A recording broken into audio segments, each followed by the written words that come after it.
This is part 7 of my Outlander Season 7, Episode 7 review. If you are looking to avoid spoilers from the show or the books, please do keep on scrolling. So we see Roger realize that things are astray in his office after leaving Rob Cameron in there unaccompanied, like an idiot. And we know from earlier in the episode that Jemmy is on a sleepover overnight with Bobby, who is Rob Cameron's nephew. But Mandy starts screaming that Jemmy is gone, and even though the show has not showcased it yet at all, Roger and Bree seem to know that she must be referencing her connection with Jemmy and that he is physically gone, likely from this time, and then she references Craignadoon. Immediately, Roger and Buck drive to Craignadoon together to go look for Jemmy, which is where Mandy seems to think he was last located at. And while there, they discover the scarf from the title card that Jemmy was wearing earlier with the pin on it that he got from school.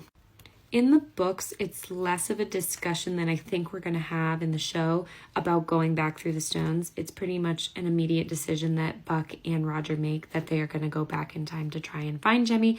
But from the preview of next week's episode, it looks like they go back to Lallybroch and come up with some sort of a plan prior to. So I'm curious how much they're going to show of Buck and Roger once they do go back through the stones next week, because from the preview, it doesn't necessarily look like they're going to give away a lot.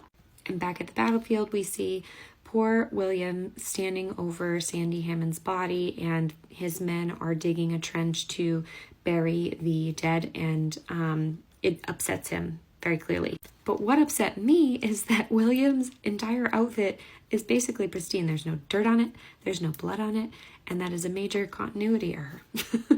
But as one of the men starts to complain about digging the trench, and they've been digging all day, it's so hot, William gets angry because he wants to honor Sandy in the best way he can, and he also begins to dig.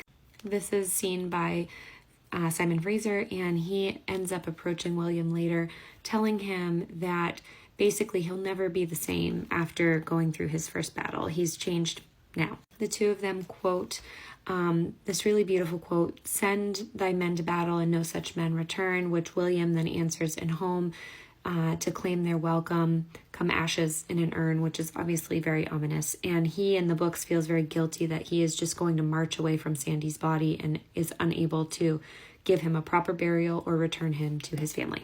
And again, this is another one of those conversations between these two where it adds so much more when you know that they're actually related and that they will never know that they are related. Which leads us to the last shot of the episode, which is Jamie laying on the battlefield.